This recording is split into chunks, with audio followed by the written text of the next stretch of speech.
En el marco de la corriente artística vivencialista-energética, hoy estamos presentando las vivenciografías. ¿Qué son las vivenciografías? Son la referencia de las vivencias que determinaron la estructuración de la personalidad. Luego vamos con las vivencias que determinaron la actividad que se influenció en la sociedad. Y por último, las vivencias que se da como criterio para un desarrollo armónico y coherente de la sociedad. Hoy presentamos la vivenciografía del siguiente personaje. Nos encontramos ahora en el domicilio del general José Gallardo, persona muy conocida, muy valiosa para nuestra historia, y me voy a permitir preguntarle al general Gallardo sus apreciaciones de las vivencias que más influenciaron en su existencia en la niñez y en su juventud y hasta llegar a ser profesional. Muchas gracias. Yo comienzo señalando el ejemplo de mis padres, un hogar de 12 hijos, mi madre una mujer tierna, dedicada completamente a su familia, mi padre dedicado al trabajo para sostenernos, un autodidacta hasta el 6º grado, tuvo como instrucción, sin embargo, aquí en la Casa de la Cultura le publicó un hermoso libro de poesías. Eso debe haber influido profundamente en mi persona. Mis padres eran respetuosos de las otras personas.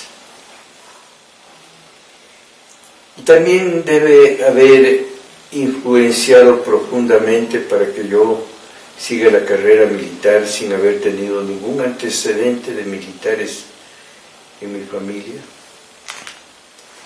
El hecho de que teniendo 6 años me tocó ver a las personas que habían salido de la parte baja de mi provincia, la provincia del Oro, ante la invasión peruana, y llegaron a mi tierra natal prácticamente sin nada, porque habían sido ametrallados y bombardeados y despavoridos, habían abandonado sus casas. Ese probablemente fue un hecho importante que determinó que, en definitiva, yo elija como mi profesión la profesión militar.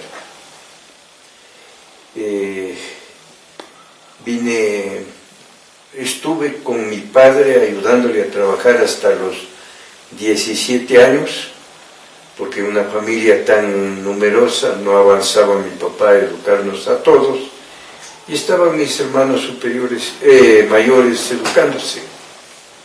Por eso vine tardíamente al colegio Montúfar. De ese colegio tengo los mejores recuerdos de mis profesores. Cuando ingresé al colegio militar, tenía que hacer un gran esfuerzo físico, porque durante esos años no me había preparado físicamente, y además cuando uno viene de una parte baja como de la provincia del Oro, aunque yo soy no propiamente del litoral, sino ya del medio camino hacia Loja, tuve que hacer un gran esfuerzo físico para adaptarme a la vida militar. Allí me ayudó mi rendimiento académico. ¿Por qué? Cuando vine al primer curso tenía 17 años y tenía ya una clara idea de lo que significa estudiar. Naturalmente eso debe haber cobrado importancia para que en el mismo colegio Montúpara. Durante los 4 años de mi permanencia, fuera el alumno de honor del curso, y después en la escuela militar, en el colegio militar igualmente. Allí en el colegio militar hubo un acontecimiento. Yo era un cadete, creo, disciplinado, pero en cierta ocasión nos llevaron en buses al antiguo estadio del Arbolito, y como perdió nuestro equipo de fútbol frente al Montalvo, nos condujeron desde allí, uniformados como estábamos, con traje abrigado, a toda carrera, pues, hasta el colegio militar. Eran los momentos de las fiestas patronales del colegio. Entonces, eso a mí me pareció un grave error. Luego pasamos a la comida, naturalmente después de asearnos, y nos encontramos que en las mesas estaban unos cerdos hornados. Nos habían preparado un almuerzo especial. Yo ya estaba en el penúltimo año de permanencia en el colegio militar. Entonces, estábamos todavía de pie, y nos dijeron que nos sirvamos. Yo no me serví, y parece que eso observaron los otros cadetes y nadie comió. Entonces eso me trajo pues un consejo de disciplina, y yo les dije que prácticamente mi cuerpo me impedía comer en ese momento, porque estaba indignado por lo que injustamente nos habían hecho. ¿Qué culpa teníamos que haya perdido en el partido? General, podríamos pensar que ya ahí ya se veía una fase de su personalidad de un líder, porque pienso yo que si los demás siguieron una actitud suya, los demás estaban... Bueno, ellos también tenían su pensamiento y su sentimiento, jóvenes bien formados, que también deben haberse sentido ultrajados, ¿no?, sin motivo, pero no nos sancionaron, porque conozco que el director tuvo allí una reunión y los profesores nuestros indicaron que no debíamos ser sancionados. Bueno, yo fui brigadier mayor de la escuela militar en el último año, y prácticamente creo que me caractericé por ser muy recto, muy exigente, pero jamás topé a nadie ni permití que delante mío a nadie lo topen. Tanto que años después un compañero, cuando la Comisión de la Verdad, por un asunto que pasó en Loja, había ido a hacer averiguaciones, un compañero retirado les había dicho que yo ni a los que andaba en el colegio militar defendiendo a los reclutas, que nadie va a creer que yo pueda haber hecho cualquier cosa contra alguna persona. Bueno, después yo tuve unos 10 años y una hermosa carrera militar, de los cuales la mitad de esos 10 años fui instructor en la escuela militar y en la escuela naval. Estuve en el cantón Celica, Zapotillo, en la frontera, vi florecer los guayacanes cuando todavía no habían depredado esos inmensos bosques de guayacanes que habían allí. Sí, una experiencia hermosa. Estuve en Arenillas, estuve en Pasaje, estuve en La Libertad, en la provincia del Guayas, y como ya tenía 10 años de carrera, yo mismo pedí el pase al Oriente. Decía 10 años de carrera y sin Oriente. Entonces fui de comandante de un centro de instrucción de los conscriptos, que entraban y se preparaban allí antes de entrar a las diferentes unidades. Allí un coronel había acostumbrado, que era el comandante de la brigada, a dar en venta unos suéteres que producía la esposa. Este coronel había enviudado de una buena mujer, pero ya coronel se encuentra con esta esposa. Y yo me negué a vender los suéteres a los conscriptos. Eso me trajo una serie de atropellos, de injusticias allí. Sin embargo, cuando pasaron los años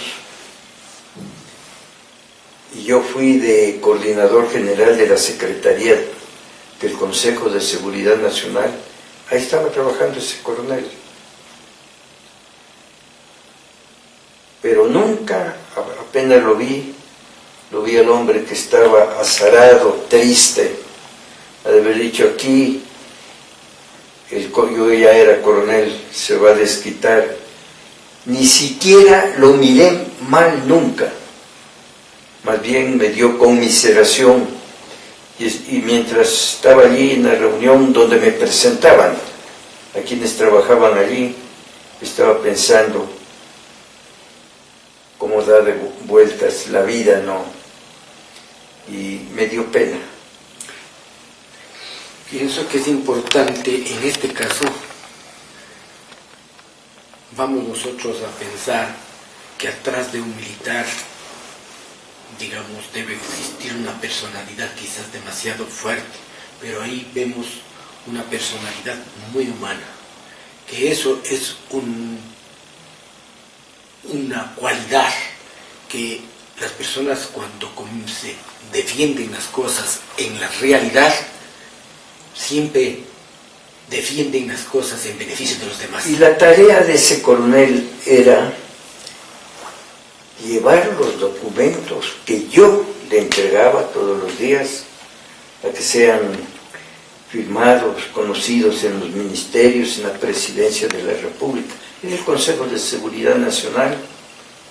Tenía que todos los días enfrentarse a mí, pero nunca, jamás le hice sentir para que él se sienta humillado, ultrajado, no. Más bien a mí me daba pena de lo que es la condición humana, ¿no? Quiero contarle otra cosa. En el gobierno militar, a mí me designaron director ejecutivo de lo que era el CREA, Centro de Reconversión Económica del Austro. Era mayor, 1973, 74. Y hubo recursos porque comenzaba el petróleo a fluir, ¿no?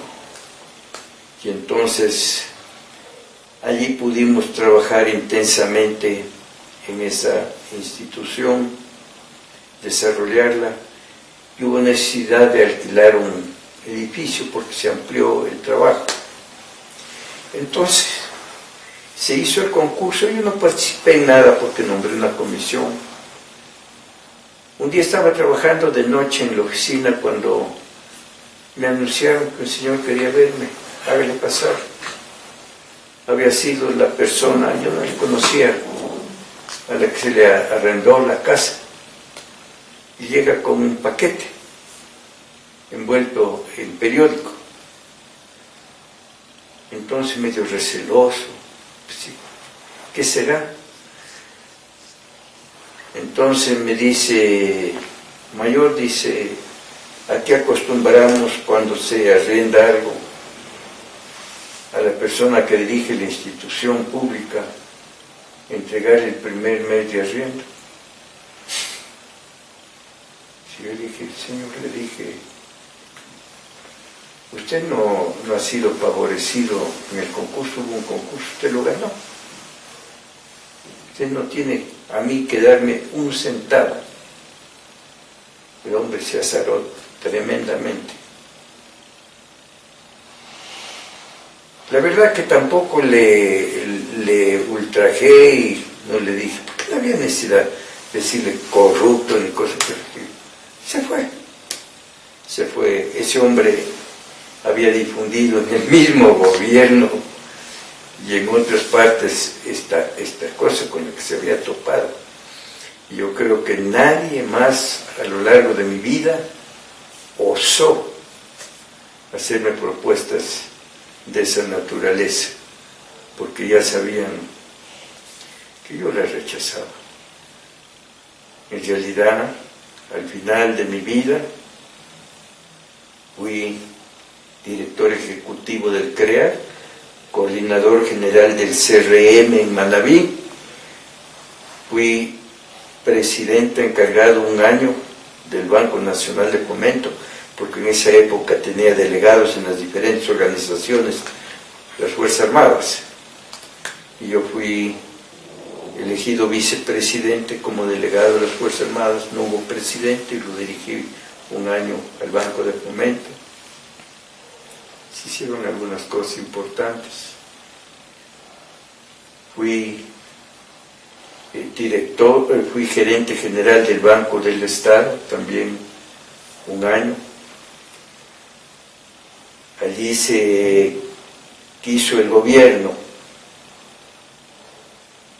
hacer una innovación para que el Banco del Estado se haga cargo de las deudas que tenía el gobierno con los municipios y consejos provinciales, pero lo hubiera dejado en condiciones de quiebra el banco. Dije, no, señores. Es decir, siempre procuré defender los intereses de lo que yo entendía, los intereses del pueblo ecuatoriano, los intereses de mi patria, porque para mí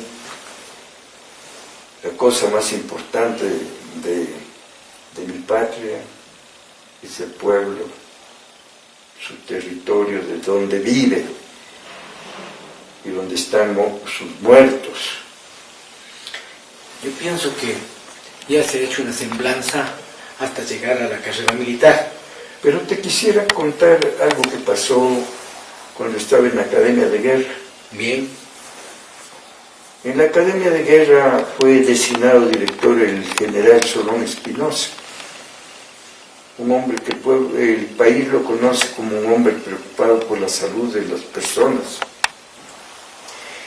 Y él tenía la malquerencia del general Durán Arcentales, que era miembro de la Junta de Gobierno militar. Y un día, por estos celos, de improviso le dieron el pase, sin motivo. Cuando estaba poco tiempo todavía, entonces los alumnos y algunos profesores reclamamos y nos disolvieron por todo el país. Al segundo curso de la Academia de Guerra nos mandaron suspendiendo el curso a diferentes partes. A mí me dejaron aquí en Quito, en el Pintado, que allí no había tropa de combate, seguramente por eso había solamente instalaciones de mantenimiento del material bélico, de los vehículos. Allí estaba. Y cuando nos disolvieron, acordamos acordamos que si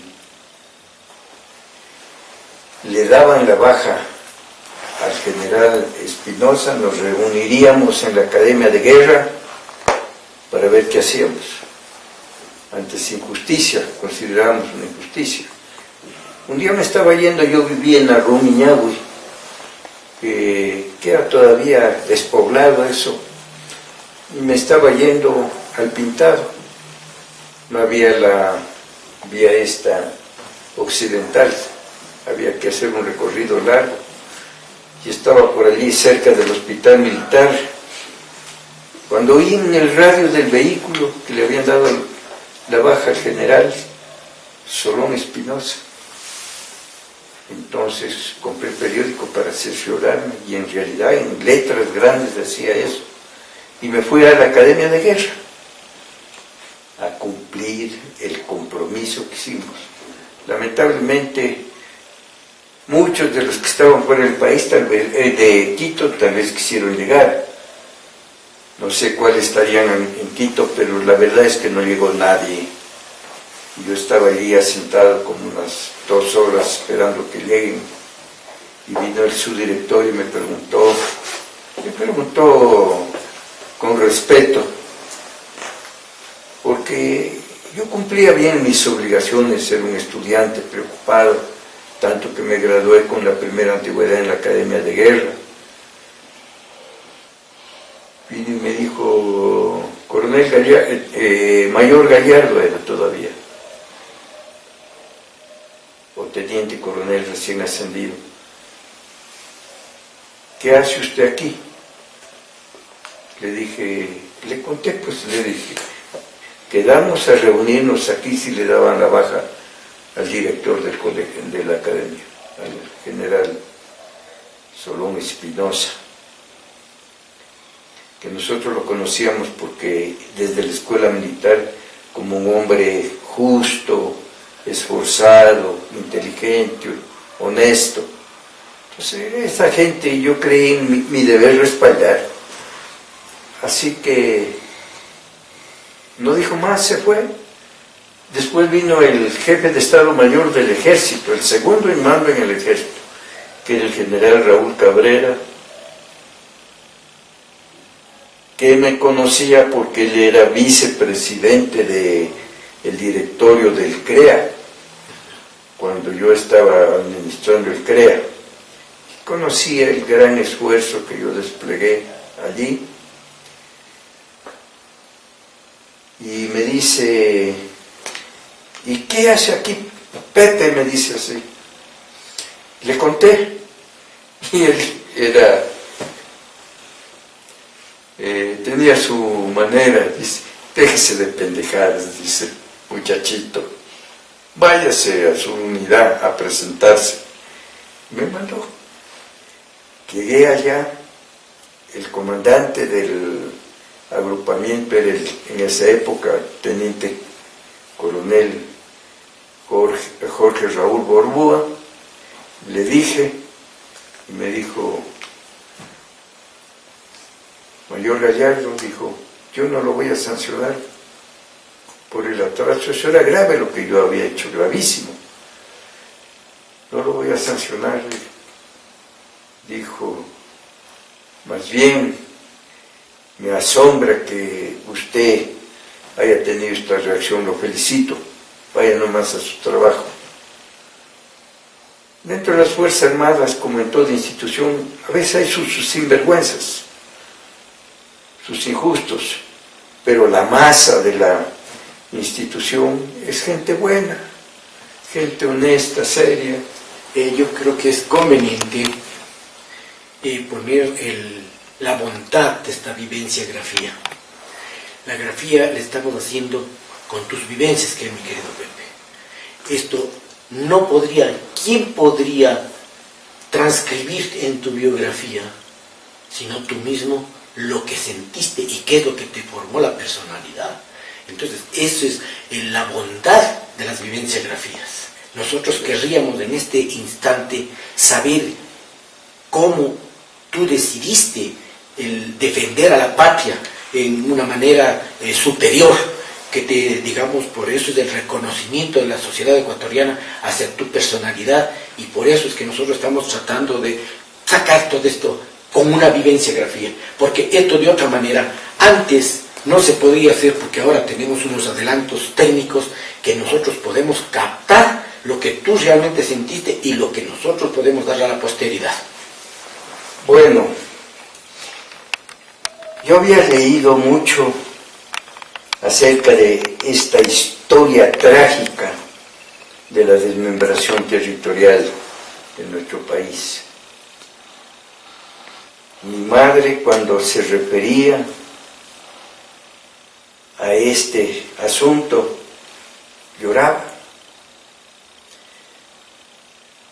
de manera que mi vida fue de absoluta dedicación a la actividad militar, y me sacaba de los tiempos de descanso una media hora, alguna cosa, para siempre estar informado sobre el país, leer, instruirme.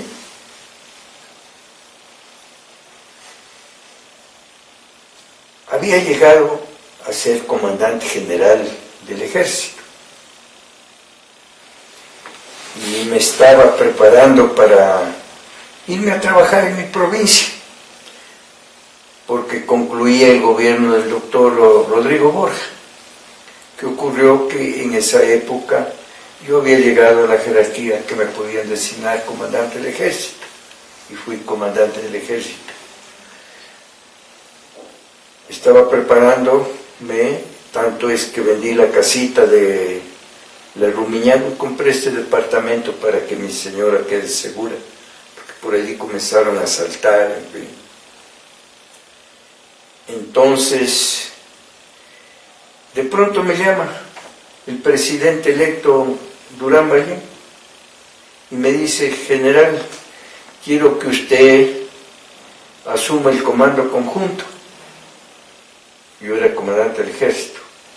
Y le dije: gracias, señor arquitecto, todavía no era presidente. Pero debo decirle que yo ya tengo solo 6 meses de permanencia en el ejército, ya que como general de ejército que soy solo puedo estar 2 años. Entonces él me dijo: entonces acépteme el Ministerio de Defensa. Gracias, arquitecto, estoy a sus órdenes. Bueno, así llegué al Ministerio de Defensa. Me sorprendió realmente todo esto. Yo conocía perfectamente al ejército porque había sido instructor de la escuela militar, de la escuela naval, había sido instructor de la escuela de tropa. Allí fui jefe de la sección de infantería, que es mi arma. Después había sido profesor de la Escuela de Perfeccionamiento de Oficiales, profesor de la Academia de Guerra. O sea, había estado en contacto permanente con los cuadros de oficiales y tropas y conocía perfectamente. Encima de eso, había pasado como en el Departamento de Operaciones del Ejército primero, como subdirector 2 años y medio, y después como jefe del Departamento de Operaciones 2 años, y después comandante del Ejército. O sea, al Ejército lo conocía perfectamente bien, y había hecho un gran esfuerzo con otros oficiales, naturalmente, y con la tropa, porque se preparara la institución. De ministro ya conocí a la Fuerza Naval, a la Fuerza Aérea más profundamente. Un día, el jefe del comando conjunto me dice: los peruanos exigen que desocupemos el Alto Cenepa porque han recibido la orden de ocuparlo. ¿Qué era el Alto Cenepa? Era el 10% del valle del Cenepa. El Perú ya se lo había ocupado con destacamentos militares en el 90%, en los años 50, cuando apareció que no existía la divisoria de aguas del Zamora con el Santiago, porque había entre los dos ríos un río interpuesto, un sistema fluvial independiente del Zamora y del Cenepa. Entonces no había ese punto de límite, pues, de referencia. Entonces el Ecuador en el tiempo de Galo Plaza propuso conversar, pero los peruanos siempre despreciaron, inclusive hubo un general, Mercado Jarrín, que habló de la prenda territorial para obligarnos a firmar, porque se suspendió la colocación de los hitos, ¿no? Y allí en nuestro antiguo mapa decía zona donde el protocolo de Río de Janeiro no es ejecutable. Nosotros habíamos ocupado, no sé exactamente en qué momento y quiénes, el Alto Cenepa, ese 10% del valle. Porque ya los peruanos a la brava se habían ocupado todo. Y nos dicen todavía que salgamos. Con esta historia de despojo que a mí realmente me causaba un dolor inmenso, le dije al jefe del comando conjunto, reúne enseguida al comando conjunto, e inclusive que estén presentes los segundos de cada fuerza, los jefes de Estado Mayor. Entonces ya me llamaron que estaban reunidos y fui yo, y había estado pensando, y dije, si esta vez lo dejamos ultrajar nuevamente al Ecuador, ¿qué herencia de vergüenza le vamos a dejar a nuestros descendientes? ¿Para qué existen las Fuerzas Armadas? Entonces fui y les dije, señores, mi criterio es el siguiente: si el Perú intenta ocupar el Alto Cenepa, tenemos que rechazarlo con las armas. Pero esto es tan grave, esta es la recomendación que yo sugiero, le demos al presidente. Pero esto es tan grave que yo quiero escuchar el criterio de cada uno de ustedes, para que nadie mañana se tire atrás y diga, a mí no me consultaron. A ver, jefe de Estado del Comando Conjunto, ¿cuál es su criterio? Yo pienso igual que usted, mi general. Y eso me dijeron todos los comandantes de fuerza, y todos los jefes de Estado Mayor del Comando Conjunto y de cada fuerza. Muy bien, señores. Lo que sí vamos a hacer es recomendar al presidente que no ataquemos a los destacamentos peruanos que están en territorio de ellos, para evitar que la guerra se generalice a todo el país. Uno como militar sabe lo que es una guerra, pues, los tremendos dolores que trae a un pueblo, la destrucción, el atraso, y había que evitar la guerra total, pero tampoco podíamos acoquinarnos y que vuelvan a ofendernos y a ultrajarnos, no. Estábamos conscientes que si la guerra se generalizaba, iba a haber un terrible holocausto en la frontera, porque estábamos en condiciones de pelear en la frontera, pero hubiera sido un desangre tremendo para los dos pueblos, y la destrucción del interior del país, ¿no? Entonces les dije, no atacamos, solo nos defendemos, pero nos vamos a defender sin dubitaciones, a pelear a fondo.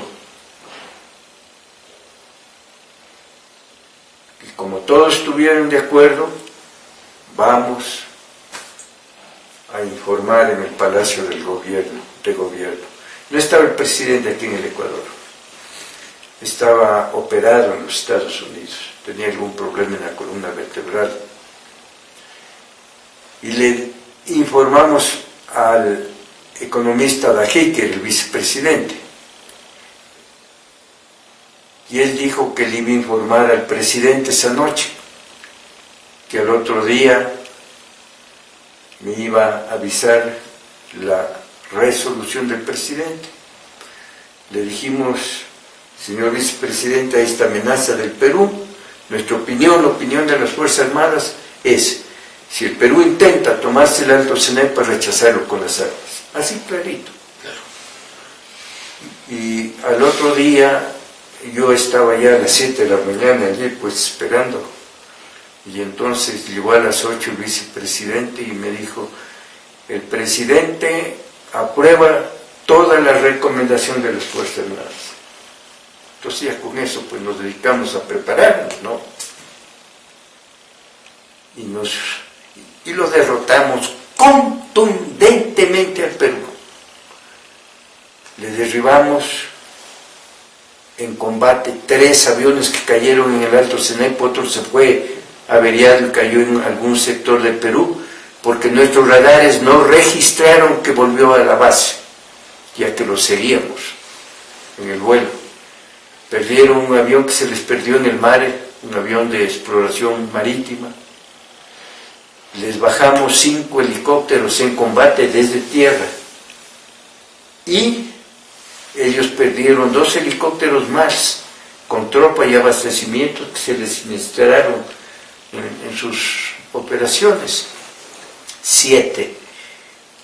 Nosotros no perdimos nada de estas naves. Un avión que fue averiado logró aterrizar en Macas, pero después lo repararon. Nosotros perdimos 33 hombres, entre esos un oficial.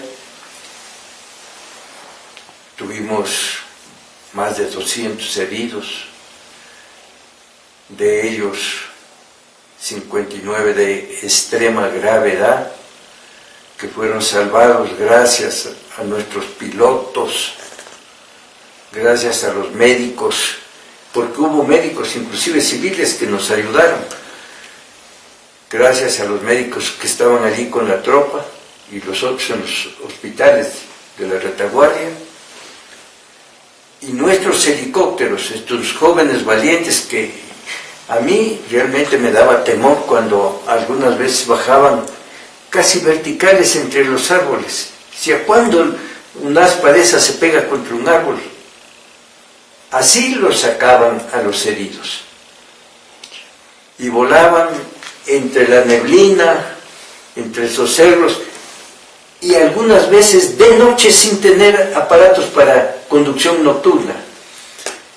Hubo un caso de un piloto que aterrizó en una carretera y en una volqueta lo condujo al hospital de Guaraquiza, al herido, y después a Patúcano, donde estaba el hospital más importante. Es decir, las Fuerzas Armadas habían estado bien preparadas y sobre todo con un espíritu de decir hasta aquí, porque eso deben decir cualquier hombre que tenga dignidad y cualquier pueblo que tenga dignidad y que es ultrajado, hasta aquí. Nosotros no teníamos ningún afán ni odio contra el Perú, ya habíamos aceptado esa tragedia, ¿no?, que se firmó en el 41 en Río de Janeiro, pero en el 95 luchamos por el honor prácticamente, por el honor de nuestra patria. Nosotros en los cuarteles cada acontecimiento del país lo celebramos extraordinariamente con conferencias, y entonces eso había imbuido a nuestra tropa y a la juventud que pasaba por los cuarteles en la conscripción, y además convocábamos a los actos cívicos a las autoridades de los pueblos, a los colegios, para que estén presentes, porque sabemos que el sentido de la dignidad nace del alma, del cerebro, del corazón. Yo era comandante general cuando recordamos los 50 años de la invasión peruana. Fíjese lo que son las coincidencias. Un niño que tenía 6 años en esa invasión, y después era el comandante general del ejército a recordar los 50 años. Lo recordamos con la máxima solemnidad. A los héroes que quedaban de esa época, sargentos, cabos, algunos minusválidos, los llevamos en sillas de ruedas. Trasladamos desde el colegio militar de aquí de la Orellana, en una gran romería, en la carroza del general Eloy Alfaro, una cajita con los restos del soldado desconocido. Porque en el Oro, pues, lo que se encontraban eran fosas de gentes que los tuvieron que sepultar allí al apuro. Y allí yo como comandante puse, allí está en la escuela militar, dije, aquí quedan estos restos para que los cadetes todos los días al mirarlos piensen que tienen que ser merecedores de la lealtad de estos soldados desconocidos por sus virtudes. Así, allí está eso escrito. Nosotros queremos escuchar de tu vivencia para nosotros poder dar un mensaje a la juventud y al pueblo ecuatoriano después de una brillante carrera y una vida dedicada a defender la dignidad humana y la dignidad del ecuatoriano. Bueno, yo creo que los ecuatorianos debemos ser un pueblo pacífico como lo somos, y debemos enorgullecernos de ser así un pueblo pacífico. Debemos mirar al frente y asumir con dolor lo que nos ha sucedido, la pérdida de nuestra heredad territorial, pensando que el territorio es tan importante porque es el sustento en definitiva de quienes lo habitan. Pero ya hemos llegado a esas circunstancias, se firmó la paz, esperamos que nunca más haya guerra, pero nunca más también que nadie se atreva contra nuestro país.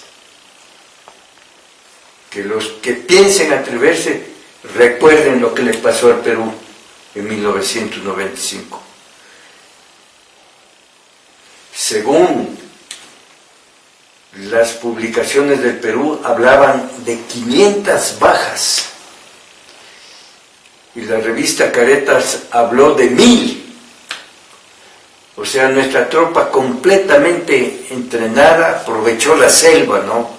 El ocultamiento, los barrancos, los ríos, para combatir con gran éxito. Fue una victoria contundente, total. Por eso, la sociedad bolivariana, de la cual me honro en ser presidente, para venerar a ese gran hombre que fue Bolívar, una sociedad con 90 años de existencia, que hizo el monumento de la Alameda, está queriendo hacer el monumento a los héroes del CENEPA, porque el que existía en la mitad del mundo, a la entrada de la mitad del mundo, lo derruyeron. Imagínense qué crimen para construir el edificio de UNASUR, y allí está el monumento de un hombre tan desacreditado como es Kirchner, ¿no? Entonces, queremos hacer levantar nuevamente ese monumento. Que nosotros agradecemos mucho a Pepito Gallardo, que nos ha recibido en su casa, y nosotros vamos a hacer lo posible para hacer este mensaje a todo el Ecuador.